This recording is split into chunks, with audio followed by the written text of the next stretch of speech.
Is Lamar Jackson going to be the next Raiders quarterback? What's up? This is Technically Correct with Tyler Bischoff. On today's show, we've got a trade proposal that would send Lamar Jackson to the Raiders. Is there any chance it actually happens? Plus, UNLV pulled off one of the most stunning wins of the season. I still don't really know how it happened. And Mike McDaniel doesn't want to be a head coach in the NFL? A big thanks to Battle Blast Las Vegas, the best laser tag in Vegas, for sponsoring the show. Here we go. Lamar Jackson somehow is being reported, that's probably not the right word, rumored as a possible trade for the Raiders, trade target for the Raiders. We've had two different stories now that have put Lamar Jackson to the Raiders as a possibility. First off, Mike Preston of the Baltimore Sun wrote back in December about the possibility of the Ravens trading Lamar Jackson. He mentioned Miami, and he also mentioned the Raiders as a possibility. He specifically wrote, Las Vegas, where Tom Brady, a partial owner of the Raiders, has shown a fondness for him. Quick question is, what does fondness mean when we're talking about a fondness for Lamar Jackson? Does that mean Brady has actually said he wants to trade for him, or does that just mean he said nice things about him while broadcasting NFL games? Because I have a fondness for Lamar Jackson. I think he's a great quarterback. But we also now have a story from ESPN where they asked NFL executives to make bold predictions about the NFL offseason. And multiple NFL executives told ESPN that their bold prediction was Lamar Jackson getting traded to the Raiders. Now that the Raiders have the number one pick and Fernando Mendoza sitting there, that's presumably what would be going to Baltimore. Is that enough to get Lamar Jackson? In theory, no. Bill Barnwell wrote a good story in the offseason about how many picks it would take, first-round picks it would take to get certain players. Basically, how many players in the league are worth more than one first-round pick. I believe he had Patrick Mahomes at the very top, worth 7 first-round picks. But Lamar Jackson was in that 3 or 4 first-round pick range. So is the number one overall pick worth 3 or 4 first-round picks? Usually not. Baltimore fired their coach. They're going to hire a new coach. Are they looking for some sort of complete, I don't want to say rebuild because they wouldn't be bad, but some sort of reset with head coach and quarterback?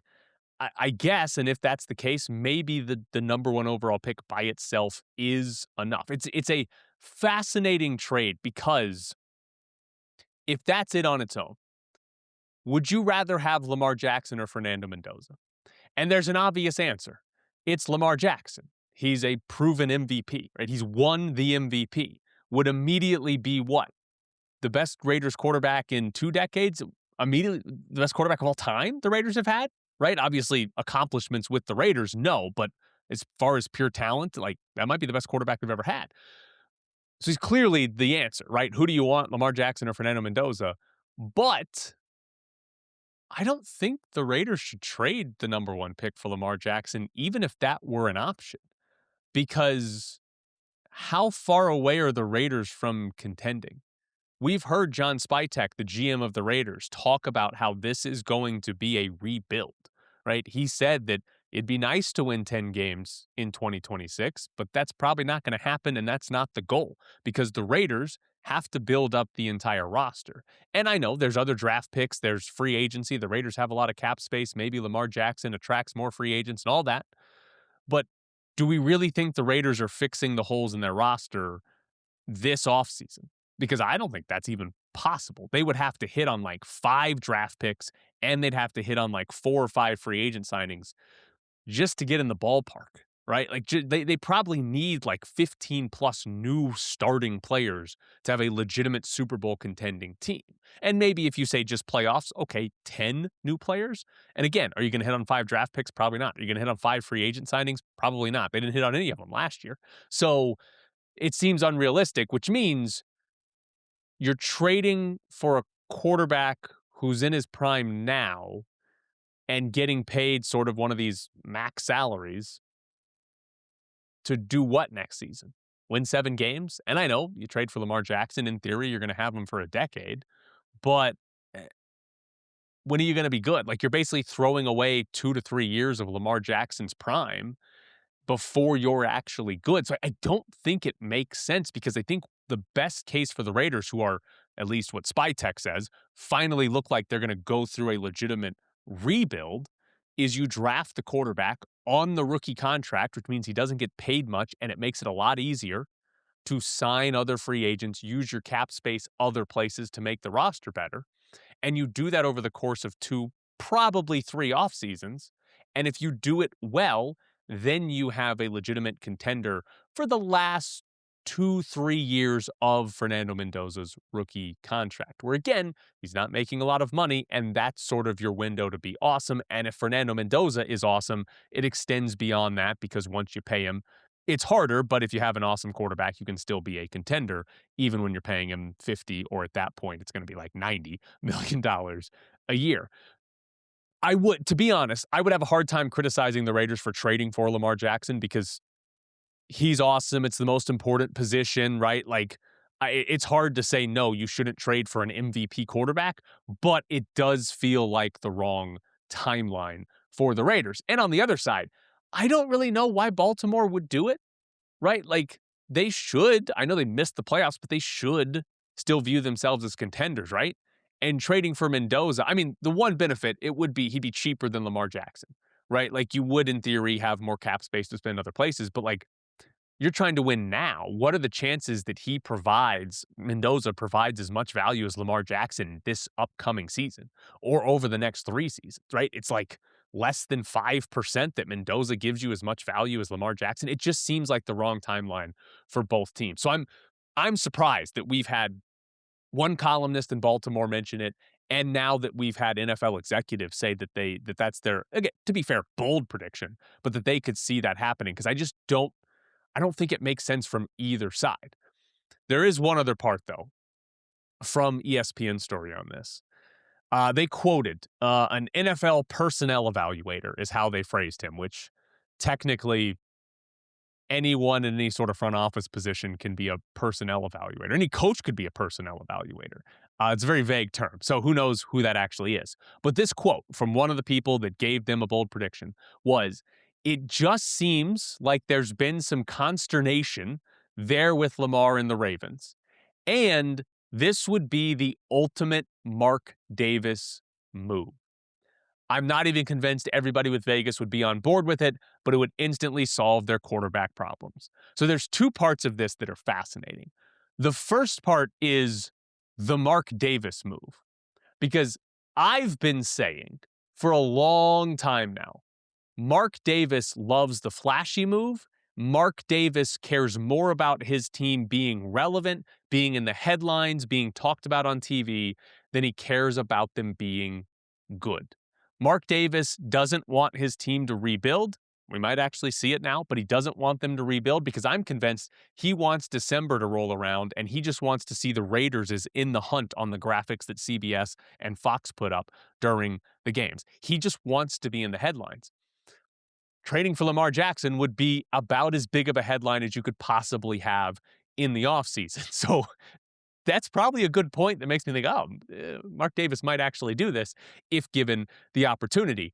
But the other part of that quote that's really fascinating is, I'm not convinced everybody with Vegas would be on board with it. Who is everybody? This is why I keep asking the question, who's actually in charge for the Raiders? Is it Tom Brady? Is it John Spytek? Is it Mark Davis? Like, who has the final say? If the Ravens called the Raiders, first off, who do you call? I'm assuming Spytek. But if the Raiders got a call from the Ravens, and the Ravens said, we want to trade Lamar Jackson for the #1 overall pick. We're not even going to ask for any more picks, even though we probably should get more. We want the #1 pick for Lamar Jackson. Who says yes or no? Who for the Raiders says yes or no to that trade? Who makes the final decision? Because Spytek in name is the one that's supposed to have that final decision. Brady appears to be the one that has the final say on things, but we're still not really sure because this is somebody who never shows up to the Raiders practice facility. But also, if you're trading the first overall pick for Lamar Jackson, it also feels like Mark Davis might come in and say, we're doing this, whether Brady or Spytek want to or not. Who has the final say? I don't know. And I think it's one of the biggest problems for the Raiders is that this has been a question for a while now, is who is in control? And is it the actual right person that should be in control? Which, by the way, brings me to this. Did you see Giants general manager Joe Schoen say over the weekend that who has the final say is irrelevant? So apparently part of the holdup with John Harbaugh and his contract with the Giants to be their next head coach was about like having final say. And Joe Schoen, I guess, got asked about Harbaugh having the final say now in the Giants organization. And Joe Schoen said, I've been in the league for 26 years. So everywhere I've been, the head coach and the general manager work together. That's the only way it's going to work. Get on the same page, go through the process. We've done it everywhere I've been. I'm not worried about it. That's just something on a piece of paper. Doesn't matter. That might be the most delusional quote I've ever heard a general manager give. He's the general manager and he's saying, who has final say on important decisions? Irrelevant. Doesn't matter here. What do you mean? Like he said, okay, the GM and the coach have to work together. What if you disagree? Like, why is he acting like they're not going to disagree on things? Like, what happens if they want to draft a different player in the first round? What happens if they have different opinions on a free agent signing? More importantly, what happens after year 2 if Harbaugh and Schoen have different opinions on what they should do with Jackson Dart at quarterback? What if one of them wants to keep Dart and let's develop him for at least another year, and the other one says, no, he sucks, we need to move on? Like, it's just insane for a GM to say, it's not important who has final say. Because what do you mean? When you two disagree, who gets to make the actual decision? Who gets to decide? Hell, when you and somebody in your family, your significant other, your wife, your parents, whoever, when you go out to dinner, what if you guys disagree on the restaurant? Somebody has to make a final decision on what you're going to eat. There's got to be a final say, and it matters because it ends up on where you eat. I just can't imagine a GM actually believing, it doesn't matter who has final say. It's an insane thing for Joe Schoen to say, and that's the question I have with the Raiders, right? Who has final say? And specifically, if this were to happen, who would have the final say? What happens if the Ravens offer Lamar Jackson for the number 1 overall pick and John Spytek doesn't want to do it and Tom Brady does want to make the trade? What do the Raiders do, right? Who wins out in that scenario? Because we don't have a clear answer for that. Also, by the way, to jump back to that ESPN story, just to give you a little bit more, some other bold predictions from NFL executives. A.J. Brown gets traded to the Bills. It does certainly seem like the Eagles could decide to trade A.J. Brown away. The Bills obviously need wide receiver help. They've been bad at that position for a long time. They also said the Falcons just stick with Kirk Cousins as their quarterback, which would be funny, but also, is Penix any good? The current quarterback class is not good. The free agent class for quarterbacks also not good. Like, it does seem like that's a possibility that Kirk Cousins is just, he's starting again in Atlanta. And then there was also the Jets and the possibility of trading for either Kyler Murray, Tua Tagovailoa, or Geno Smith. That seems like an option. Jets are picking second. There's not really a quarterback to take it second in this NFL draft. They don't have an answer at quarterback. Kyler Murray could be available. Tua, Geno Smith is almost certainly going to be available one way or another. Could they trade for one of those three or wait for like the Raiders to cut Geno Smith? Because that seems like the most likely option and just sign Geno Smith as a free agent. Geno goes back to New York. But that would be... that one doesn't even feel bold. I feel like you have to pick one of those three for that to be bold because they got to do something at quarterback, and at least one of those guys is going to be available for everybody else. So there's your other bold predictions on top of Lamar Jackson somehow ending up with the Raiders. But this is technically correct. Coming up next, we're going to get into some head coaching searches because we may have gotten a little bit of a hint as to what's happening next for the Raiders. Battle Blast, been serving Las Vegas since June 2012 with the very best in family entertainment. We are proud to provide the best facility, equipment, and service possible. Strap on laser tag vests, step into the 5,600 square foot 2-story arena designed to look like a worn, torn city street. An exciting atmosphere filled with exhilarating music, blacklight effects, and fog. Battle Blast also features a viewing deck for those not playing can watch players vest up and catch a view of the action going on in the arena. In between games, check out our arcade and prize center and enjoy tasty treats from our snack bar. Birthday parties, sports teams, group outings, and corporate events. Battle Blast does it all. We want to make your Battle Blast experience so good you'll want to return again and again. Battle Blast is the ultimate destination for family fun and friendly competition.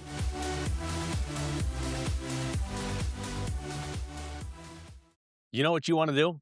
You want to play some laser tag.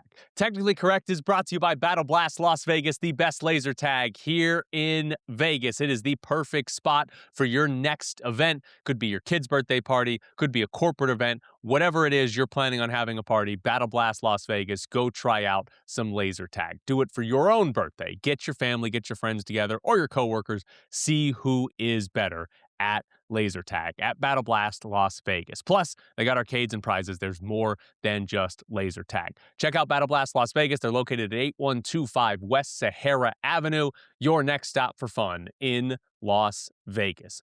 Mike McDaniel is going to be the new offensive coordinator of the Chargers. The former Dolphins head coach reportedly yesterday took his name out of the running for the Browns head coaching job. And it's because he was accepting the job as the Chargers offensive coordinator. Don't know if he would have gotten offered the Browns job, but it is funny to see him basically say no thank you to the Browns head coaching job. I would rather be the Chargers offensive coordinator. And I don't really blame him for that, because if you're Mike McDaniel, you got fired in Miami as the head coach. How many more chances are you going to get to be a head coach? If he had taken the Browns job and was the head coach there, what are the chances he goes 4 wins, 7 wins, 6 wins, and gets fired after 3 seasons? Feels pretty high. And if you look at that job, what's the offense there? Who's the quarterback? Is it going to be Deshaun Watson next season? It looks like a bad offensive situation. Defense has been good, but it looks like a bad offensive situation and a very easy way to get fired after 3 years and really be done as a head coach in the NFL. Whereas if you take the Chargers job, you get to coach Justin Herbert, and there's a really good chance that they have a good offense over the next 3 years, and Mike McDaniel gets to take a better head coaching job at some point in the future. So I actually think choosing between Browns head coach and Chargers offensive coordinator for Mike McDaniel, Chargers offensive coordinator is a better job. It's a better situation for him and his overall career. Because if he goes to Cleveland and they, don't go above 500 in any of the first 3 years and he gets fired, are you hiring him to be your head coach anywhere else? Probably not. So I don't think that's the wrong choice for Mike McDaniel in his career. The part of it, though, that's really interesting is Tom Pelissero, when he reported yesterday that McDaniel was taking his name out of the running for the Browns job, he said that McDaniel was still in the running for the Raiders and the Ravens head coaching jobs, right? He interviewed with the Raiders in Miami on Sunday, I believe it was. Did he know he wasn't going to be offered either of those 2 jobs? Because, listen, the Ravens job for McDaniel, no-brainer.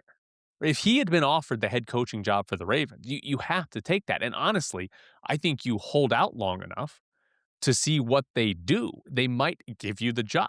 And if they don't, there's probably going to be an OC job open for you, because there were other reports that both the Eagles and the Bucs had Mike McDaniel as their top option for their offensive coordinator as well. So there are multiple places that wanted McDaniel to come be their offensive coordinator that probably would have waited on him. So I'm surprised, unless Mike McDaniel was specifically told he wasn't going to get the Ravens head coaching job, because that seems like the perfect scenario. You walk into Lamar Jackson and you walk into a situation where, okay, we're a contender right now.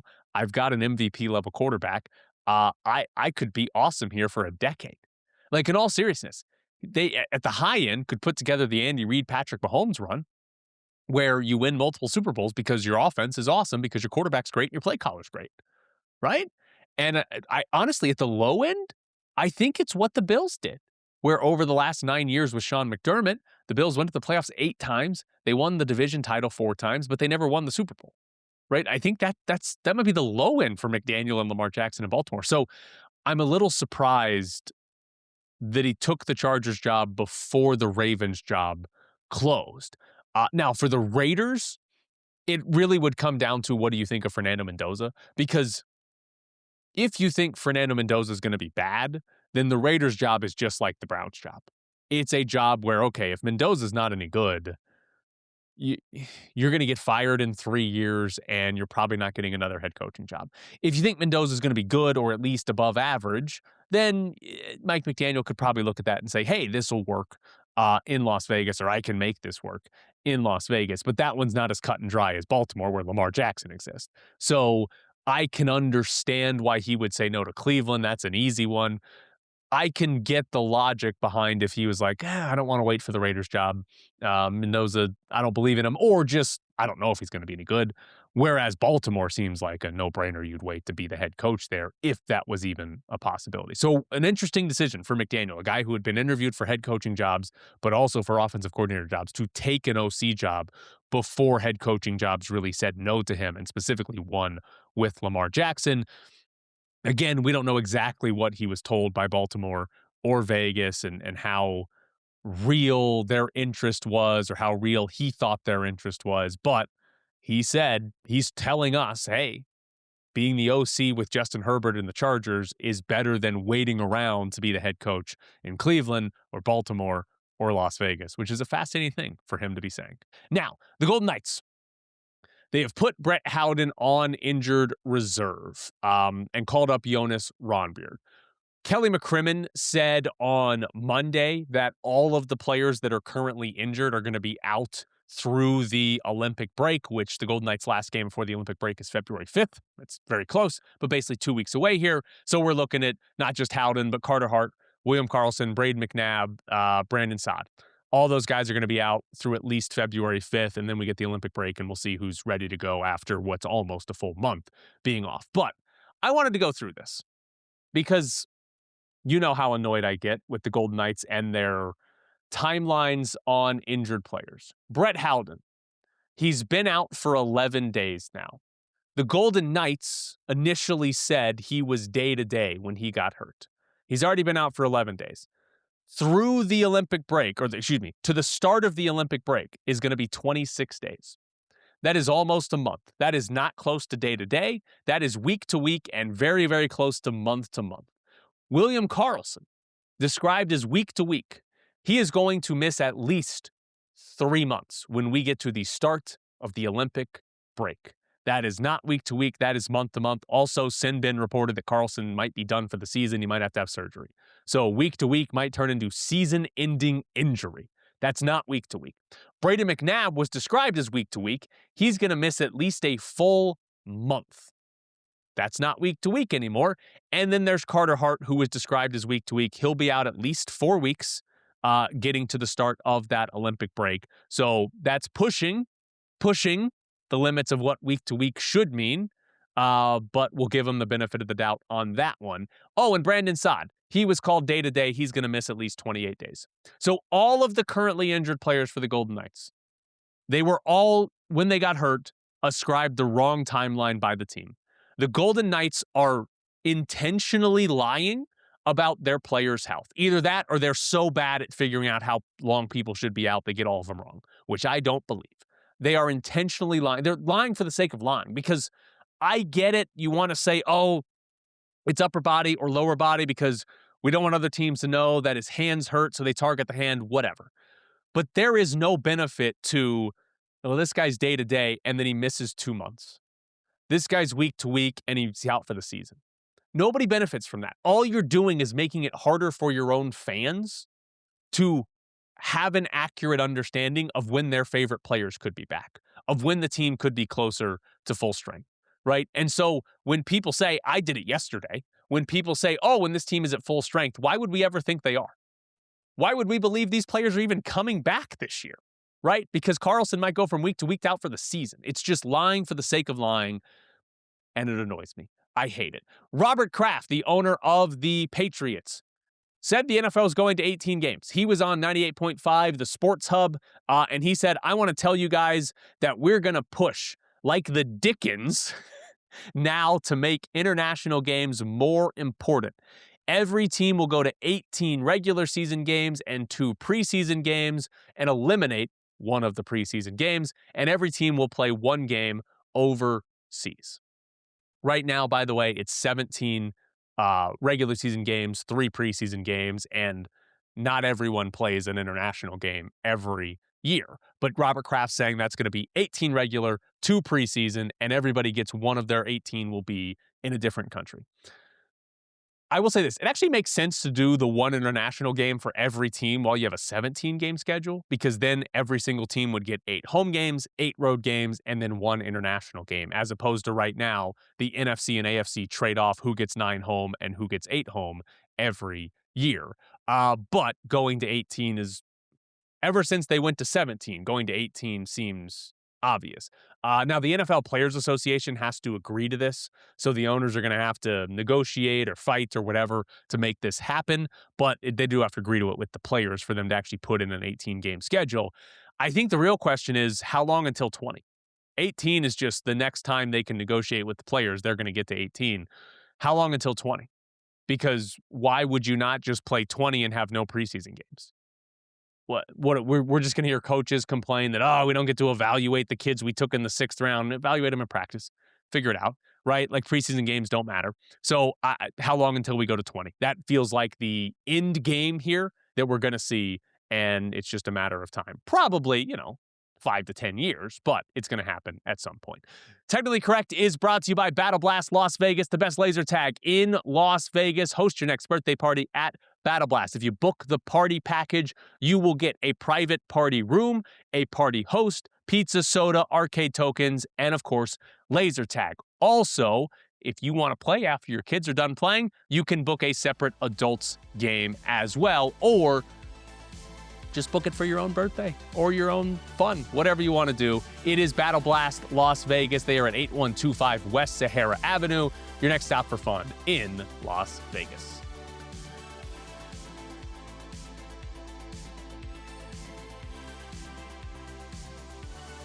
UNLV beat Utah State, and I'm not sure how. Like, can you beat the best team in the conference and pull off a huge upset and not have played that well?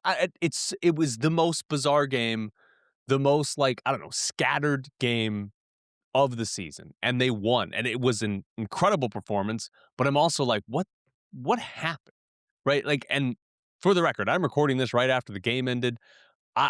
This is going to be as scattered as I've ever done anything. I can't even get the sentence out right now about how a game played out, because Utah State's the best team in the conference. Ken Pom gave UNLV a 6% chance to win this game. UNLV hasn't won in Logan since 2016. My favorite stat right now is that Todd Simon, who was the interim after Dave Rice got fired, is the last UNLV coach to win in Logan. And UNLV went and did it with this team that's lost to Tennessee Martin and Montana and Tennessee State. It's unbelievable. So, first off, they trailed this game by 14 points with 12:40 to go in the game. They were going to get blown out of this game, and they won by 10. I mean, just an unbelievable turnaround in the last 12 minutes of this game. And so UNLV's first half, which I guess we'll get to, was very bizarre. But the second half, right? We have a second half where they start off tied. And UNLV is in a lot of foul trouble. They had 3 starters at halftime with 3 fouls. And then very quickly, Howie Fleming and Kamani Hamilton pick up their 4th fouls. And Josh Pastner has to go and use his bench again, which performed well in the first half. But he goes to the bench and they get torched. They can't stop anything in the half court. They are giving up transition opportunities. They get torched, and all of a sudden they're down 14. And Josh Pastner decides to go back to his starters. And we saw UNLV playing with 3 starters, because it was Kamani Hamilton, Howie Fleming, and Dre Gibbs-Lawhorn at one point. All had 4 fouls. And Pastner goes back to all 3 of them. They're down 14, and the game's basically gone. Like, they're going to lose this game by 20. He goes back to those starters because they can't get a stop. And he goes to a zone because they can't stop them man to man. And zone, in theory, protects those guys, makes it less likely they're going to commit a foul. And that's when the game changed. Going back to the starters and going back to, okay, they've got 4 fouls, but we've got to play them for the last 12 minutes. And switching to the zone, those are the 2 things that changed the game. Because suddenly UNLV could get stops in the half court. And UNLV could score on offense. Because the other big problem is that between UNLV turnovers and also just missed shots, Utah State was getting up the floor and getting transition buckets, and that's when they built their lead up to 14. And stopping that, plus going to the zone, is really what won this game for UNLV, because all of a sudden Utah State wasn't getting easy looks in the half court, and they weren't getting these free looks in transition. They still got good looks that they missed. Like, Utah State certainly helped out with some missed threes and some missed shots in the paint, but overall, those 2 things changed this game, and UNLV was able to keep scoring offensively to come back and win. Like, UNLV was constantly getting it. That's probably the most impressive thing of the game. To go back to, like, hey, did they play well or not? They did get to the paint incessantly, right? Tyron Jones was great at getting to the paint. Dre Gibbs, Lawhorn, Kamani Hamilton, they got to the paint. They missed a lot of layups in this game, but they got to the paint over and over, which is probably their best offensive skill as a team. They do that fairly well, but they did it against one of the conference's best defenses, and that is a big reason why they won this game. Individual performances, Tyron Jones he scored 20 points in this game. That's a new career high for him. He didn't shoot the ball well. He was only 5 of 13 from the floor. But Tyron Jones, who came into the game shooting under 50% on free throws, was 10 of 12. 10 of 12 at the free throw line for a guy who's under 50%. Unbelievable performance by Tyron Jones. Oh, also, they need to do this on purpose. I mean, I guess if he's going to shoot 10 of 12, maybe not. But in this game, Tyron Jones pump faked a free throw. And it led to a mass lane violation. All 6 players, his teammates plus the 4 Utah State players, all stepped in the lane early. Now, he made the free throw, so the lane violation on Utah State doesn't matter. The free throw counts as good. But if he's going to shoot 40% on free throws and not 10 of 12, he needs to try to bait their opponents into lane violations. Because if your opponent commits a lane violation, but you make the free throw, it's like the lane violation never happened. You get the point. If you miss the free throw, though, you get to shoot it again. So if you can get lane violations, you're going to get free chances at free throws, which is what they need because they can't make free throws except against Utah State. Apparently, they made 84% against Utah State. UNLV is the worst free throw shooting team in the conference, and they made 80% in that game. So Tyron Jones was incredible in this game, more pump fake free throws, but also Walter Brown. I mean, this is because of the foul trouble. It's incredible. Walter Brown has to play. Doesn't get to play, has to play. Walter Brown in the previous 6 Mountain West games, had only played 24 total minutes. He played 20 last night, and he scored 10 points. He hadn't scored 10 points in a game in Mountain West play, right? He had 7 points since Christmas. He scored 10 in this game. He was going coast to coast in transition finishing. He had an and one in transition. He drilled a huge 3 to give them the lead in the second half. Walter Brown has played his way out of the rotation because he's simply not good enough. And yet he has a big game where first half he's great. Second half, when Kamani Hamilton actually fouled out, it wasn't Isaac Williamson that came in. It wasn't Jacob Benarby that came in. It was Walter Brown that got the minutes because of how good he was in the first half. And by the way, credit to the UNLV players for holding out, because Josh Pastner goes back to the starters with about 12 minutes to go, and 3 of them have 4 fouls. Kamani Hamilton does foul out of the game with 7 minutes to go, and we see Walter Brown. But those 6 guys played the entire rest of that half. They did not sub. I thought watching it, like UNLV comes back, they get close, they take the lead, and I thought they're probably going to run out of it here. They're going to run out of steam because Utah State's going through their normal substitution pattern and Josh Pastner's not, because guys have 4 fouls, and then the only way they had a chance was if the starters just finished the game. And they did. And remarkable that they were able to do that in Logan. It's unbelievable that they won this game. It's genuinely unbelievable that they managed to win this game. You get the Tyron Jones performance, you get the Walter Brown performance. Unbelievable that they got those two performances and that they were able to win this one. They did it with free throw shooting. They made 50% of their threes. They're shooting well from three again. They didn't shoot a lot in this game, but it's just crazy that UNLV was able to beat Utah State. And so, like, looking sort of more big picture on this, because the problem, as is my usual complaint, UNLV doesn't have a chance to go to the NCAA tournament unless they win the Mountain West tournament, right? Their resume is bad. They're not going to the NCAA tournament unless they win the Mountain West tournament. So it sucks, because if UNLV was an NCAA tournament caliber team or just a bubble team, this would have been a massive win, right? We would have been talking about quad 1 win. How high in KenPom do you go? They jumped up to 118. They moved up like 20 spots, right? We would have been talking about that and how important this was, how big of a win this was be on the resume. Unfortunately, that doesn't really matter. But UNLV in conference play, right? They've beaten Fresno State, they've beaten Air Force, and they've beaten San Jose State, right? Okay. Air Force is horrendous. San Jose State's not much better. Fresno State's not horrendous, but they're not any good. Those three, okay, nothing special. They got that blowout loss to Wyoming where it looked like, okay, well, this season might as well not watch anymore. And they lost a fairly close game at Colorado State. Since then, they've beaten Boise State, and now they've beaten Utah State. And this team's 5-2 in the Mountain West. Like, where are they going to finish in this conference? And are they going to be a legitimate problem for other teams? Right now, 5-2, they're tied for 4th in the Mountain West. I don't know how many of these types of wins they're going to have, but that's the toughest one. Going to Logan is the toughest one on the schedule. That's the best team in the conference, and it's on the road in a good environment. That's the toughest game to win in the Mountain West, and UNLV did it. They look like a competent basketball team.